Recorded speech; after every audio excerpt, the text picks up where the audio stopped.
Hi, I'm Haley. I read as HN4. This is my last video for February 2025, and I wanted to talk today about this book, Down from the Tower. It's my dark romantasy fairy tale retelling series. There's a nice non-proof copy sitting there, but this one has all my tabs, so we're going to use it. I promised that I was going to go through and mention all the fairy tales that are discussed in this book, because there's a lot. It's 400 to 500, depending on format, pages of like retelling and adventure, and it's all twisted up into one fabulous fairy tale.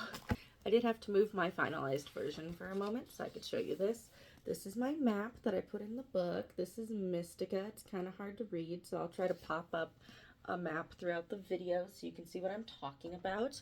But essentially, Mystica is a magical world where a lot of Grimm's fairy tales, the German fairy tales, take place, and they all live in a kingdom ruled by magic and either good or bad kings, and there's a lot of dissent among the kingdoms because of Wonderland. So Wonderland is one of the lesser mentioned fairy tales in this series. This is a Rapunzel series, and Wonderland has our villain.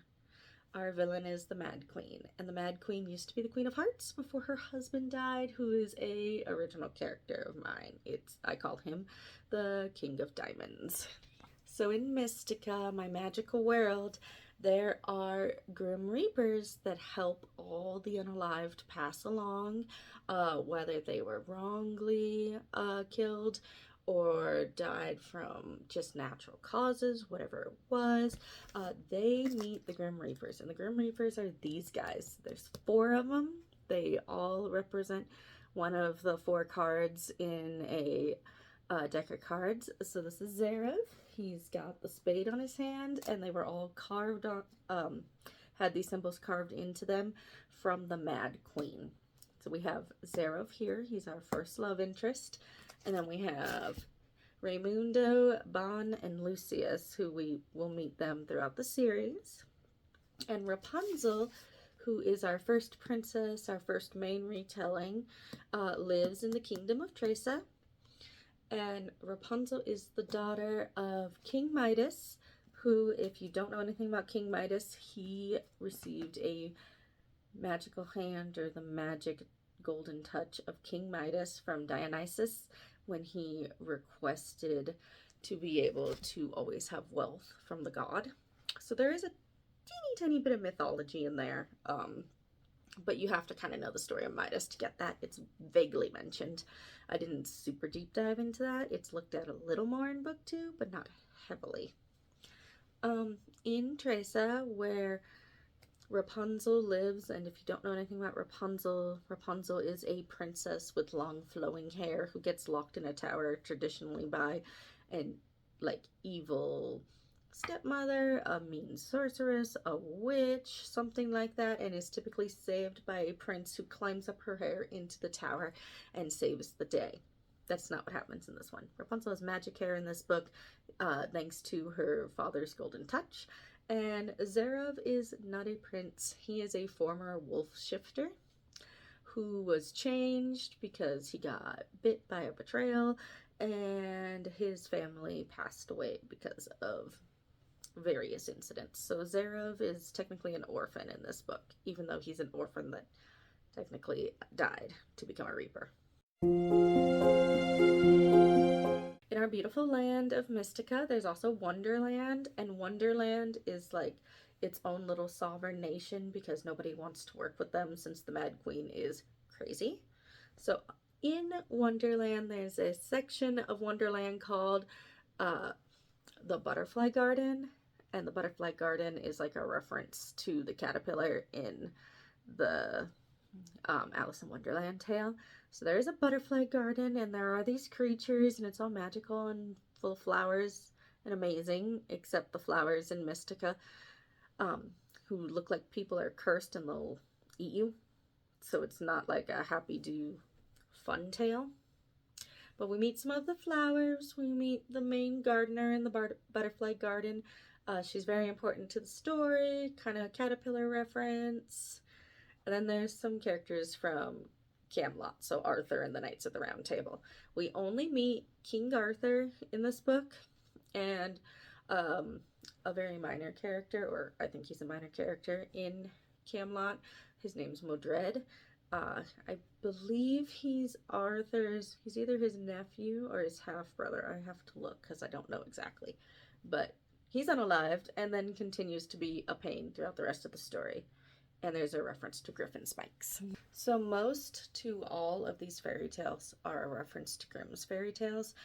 Obviously King Arthur is not, but I wanted his story in there because I like King Arthur and I like the Knights of the Round Table, and they're also going to play a more expanded story further into this series. There will be 5 books. So currently we're on Down from the Tower, this bad boy.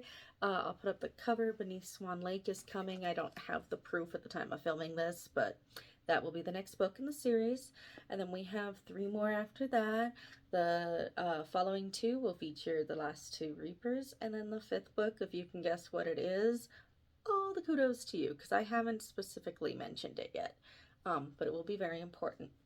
From this list of characters, some of them reappear in book 2, and I'll do a deep dive sometime in March into the added fairy tales, the added stories. In Mystica, we also meet Hansel and Gretel in Sherwood Forest before we reach the Missing Shoe Tavern. So Hansel and Gretel have a terrible story, but they are in there. I liked them. It went very well with what was happening, so I felt like they needed their place. And we meet quite a few Flowerborn, quite a few like enemies, quite a few we're not sure you're enemies, and it will definitely expand from there into the rest of the series. Book 2, I've finished it. I just don't have like the physical copy yet. It's about 100 pages shorter than book 1. I think because I didn't have to explain the land quite as much, and they didn't go to quite as many like various places in this book. They mainly in book 2 go to like 3 or 4 places. In Down from the Tower, they go to Tressa, they wander through Sherwood, they visit the Missing Shoe, they go to the Butterfly Garden, you learn about the Barons.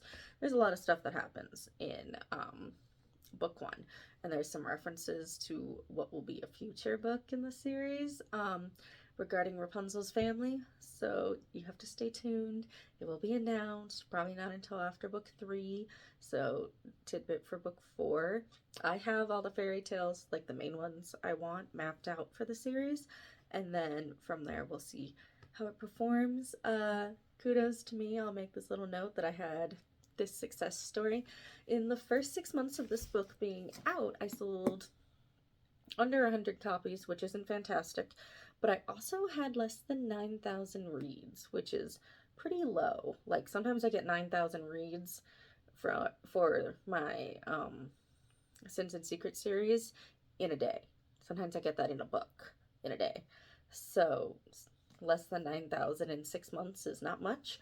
However, we're in February and we've almost hit that amount for 25 that it took for 6 months in 24. So it's picking up a little, and that's exciting. And we're hoping it continues to pick up after Swan Lake releases next month, so that you can keep journeying with Rapunzel and all the Reapers and meet Odette and the rest of the princesses. I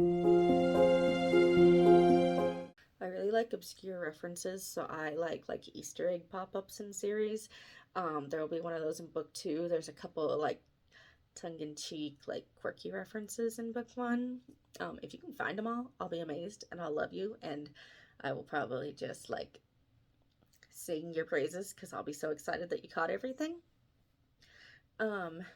In book 2, there's a little more like mythology and other references, but this was fun, and I love fairy tales so freaking much. I have so many reference books because I love to read like the original dark versions versus what like Disney or anyone gives us. So if you have any questions, if you want like more explanation into certain tales, like the backstories of the original books, If you want to hear more about certain characters in my world, you can absolutely leave a question down below or comment or whatever works for you, and I'll be back probably for release week with Swan Lake, so you can hear about all those fairy tale references.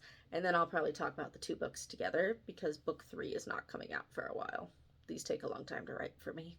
And I took better notes this time, so hopefully it won't take me 2 months to write, where 1 month is just me figuring out I wrote plot holes into my own book. So thank you so much for listening and following along. I hope that if you like fairy tales, you give this dark, romantic-y, grimdark fairy tale a try. Like I said, it's called Down from the Tower. It's a Rapunzel retelling. If Rapunzel's father was King Midas, her golden hair would be a curse, and she would have to meet a shadow daddy, Grim Reaper, in order to find herself. So thank you so much. I hope you had a wonderful time.